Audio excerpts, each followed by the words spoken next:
Okay, if you close your eyes right now and picture a T-Rex, what do you see? Chances are it's, sleek, powerful. Yeah, probably running, horizontal body, big tail, balancing it out, maybe some teeth showing, maybe even a bit of fuzz. Exactly. That's the image we all kind of have now, shaped by movies and modern science. But rewind just 120 years or so, the first T-Rex that scientists showed the world, it's almost unrecognizable. Looks more like a giant lizard trying to stand up like a kangaroo. It's kind of wild, isn't it? Yeah. How much our picture has changed. And that's really our mission today on this deep dive. We're going to unpack the source material, trace this whole 120-year journey. Yeah, look at how limited evidence early on, plus some big scientific guesses and definitely pop culture, totally reshaped the king of the tyrant lizards. From that, tail-dragging, upright giant, Yeah. all the way to the bird-like predator we think of now. Okay, let's unpack this. So where does the story really start? The official description, right? Yeah. 1905. Well, the description was in 1905, yeah, but the key discovery bits came earlier, 1902. Barnum Brown, Richard Lull, up in the Hell Creek Formation in Montana. That's the famous spot. That's the one. Yeah. And Henry Field Osborn, who actually named it Tyrannosaurus Rex. I mean, Tyrant Lizard King. He knew it was big. He literally said its size greatly exceeds that of any carnivorous land animal hitherto described. Wow, talk about confidence.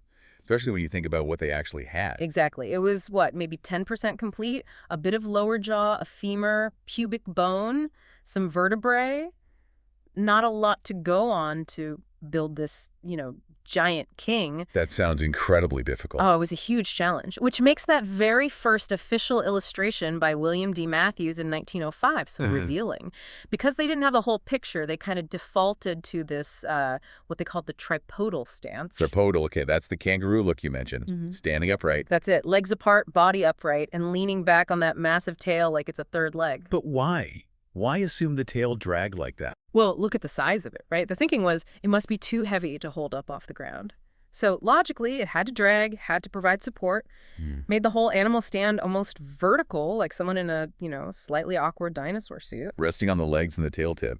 And that image, even though it was mostly guesswork, it stuck. Instantly, yeah. They refined the drawings a bit over the next year, like L.M. Sterling did one for Osborne with better scaling. But that basic upright posture, it stayed. And then came the next big question. What did it look like? Skin, color, texture. Right, the soft tissue. And this brings us to what you call the iguana age, around 1916. Exactly. If you need to put skin on a giant prehistoric reptile skeleton, what do you look at? The biggest reptiles you know. It's iguanas for the tyrant lizard king. Seems funny now, but yeah.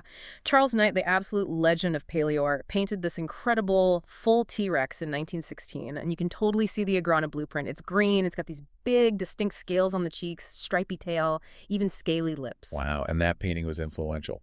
Hugely. It basically set the image of T-Rex as this enormous, probably quite slow reptile. Knight was amazing, but he did make one famous mistake too. Gave it 3 fingers on those tiny arms. Oh, right, because other theropods had 3. Yep, reasonable assumption at the time, but wrong for T-Rex. And that image, Knight's image, didn't just stay in museums. It went straight to Hollywood. Oh, yeah. T-Rex hits the big screen in 1918. The Ghost of Slumber Mountain, stop motion, apparently a massive hit for its tiny budget. And how did it look there? Still the iguana kangaroo. Pretty much. Slow, lumbering, definitely dragging that tail. And then, of course, the really big one, King Kong in 1933, a global phenomenon. That movie must have cemented the image for everyone who wasn't, reading scientific papers. Absolutely. Billions saw it. T-Rex was the slow, upright, scaly green monster, perfect foil for a giant ape, though the scales were starting to look a bit more crocodilian by then. And there's that detail about licking its chops. Ah, yes. Classic movie monster thing, right? Roaring, licking its chops in hunger. But later finds, like its cousin Tyrannus, showed the hyoid bone, the tongue bone structure, was pretty limited. It probably couldn't really stick its tongue out much, more for moving food around inside. So that whole visual was pure Hollywood invention. So even when things got a bit more dynamic, like in Disney's Fantasia in 1940, they still had that basic look. Well, Fantasia was interesting. They actually consulted a paleontologist, which was a step up. The dinosaurs definitely moved better, seemed more alive. But they still made that classic time travel mistake, didn't they? T-Rex versus Stegosaurus. Oh, yeah. The ultimate anachronism. It's crazy to think, like you said, we live closer in time to T-Rex than T-Rex lived to Stegosaurus. Millions and millions of years apart. Mind-blowing. But Fantasia did make one big change to the look. This T-Rex was lipless, teeth exposed all the time. So moving away from Knight's scaly iguana lips. But still green. Still upright. Still green, still pretty much that man in a suit, upright posture. You see that same look in Rudolf Zallinger's famous Age of Reptiles mural from around that time. Too big belly, awkward stance, tail dragging, slow. So basically for, what, almost 70 years, T-Rex is this sluggish, upright, green lizard monster. Pretty much stuck in that mold. Until Right. the 1970s, that's when everything started to shift dramatically. The Dinosaur Renaissance. What's fascinating here is, well, just how big a change it was. Oh, completely transformative. Yeah. You had paleontologists like John Ostrom and Robert Baker really challenging the old guard.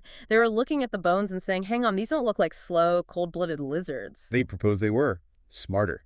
Faster. Yeah, smart, agile, probably warm-blooded, much more like birds, their descendants, than like modern crocodiles or lizards. That must have totally flipped the script for how people interpreted the fossils. It did. Suddenly, scientists were looking at skeletons not as, giant Komodo dragons, but maybe as something closer to, well, giant non-flying birds. And that thinking paved the way for the 90s, and the T-Rex we mostly know today. Absolutely. Jurassic Park, 1990. That movie changed everything for the public perception. It kept the massive size, the terror, but this T-Rex was fast, seemed intelligent, and crucially, its whole body was horizontal. Using the tail as a counterbalance, Yeah, right? Not dragging it. Exactly. Right. Dynamic counterweight. And the timing couldn't have been better. Just before the movie, two of the most complete T-Rex skeletons ever had been found, Wankel and the famous Sue. Ah, Sue, right. Those skeletons, especially with complete spines and hip structures, let scientists really calculate the center of gravity. But it wasn't where they thought. Nope. It was right over the hips, which meant, physically, the only way to balance that massive head and torso was to hold the tail up and keep the body horizontal. That old, upright, tail-dragging pose, it just wouldn't work. The animal would literally tip over trying to walk. So Jurassic Park finally killed the kangaroo T-Rex. Globally, yes. Now, was the JP Rex too fast, too agile? Probably. Later biomechanical studies suggested it was more of a fast walker, maybe a decent runner, but not chasing jeeps like that. It was likely an overcorrection. But the horizontal posture, that was scientifically sound and here to stay. And JP also did something interesting with the face, didn't it? It wasn't the lipless Fantasia look or the scaly night lips. Right, it introduced this sort of fleshy covering over the teeth, like gums or maybe lips, another shift in the soft tissue debate. And that refinement just kept going. By 1999, BBC's Walking with Dinosaurs comes out. Which became the new benchmark, really. It portrayed T-Rex less as a movie monster and more like a real animal in its environment. Hunting, interacting with things like Ankylosaurus, much more natural history focused. Okay, so that brings us pretty much up to the modern view on posture and movement. They're mostly settled now. Largely, yes. Yeah. The big debates today, they're almost entirely about the soft stuff. Here's where it gets really interesting. Feathers and lips. Feathers, okay. This really took off in the late 90s. Yeah, when we started finding all those amazing fossils in China, things like Sinosauropteryx, actual fossils showing clear feather impressions on small theropods. Ancestors or cousins of T-Rex. Exactly. It established that feathers were actually pretty common in that lineage, probably starting as insulation. But the real bombshell was Tyrannosaurus, right, 2012. Oh, absolutely. Because Tyrannosaurus wasn't small. It was large, a close relative of T-Rex.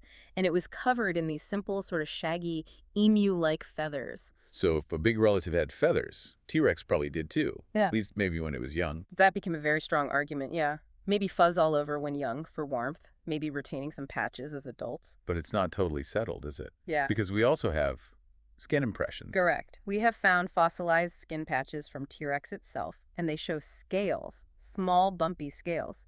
So the argument is, well, where would the feathers go if the skin was scaly? And there's the size issue too, right? Big animals tend to lose insulation. That's the classic biological argument, like modern elephants or rhinos losing most of their hair. Big bodies retain heat well, so overheating becomes a bigger risk than getting cold. Maybe adult T-Rex lost most of its feathers for that reason.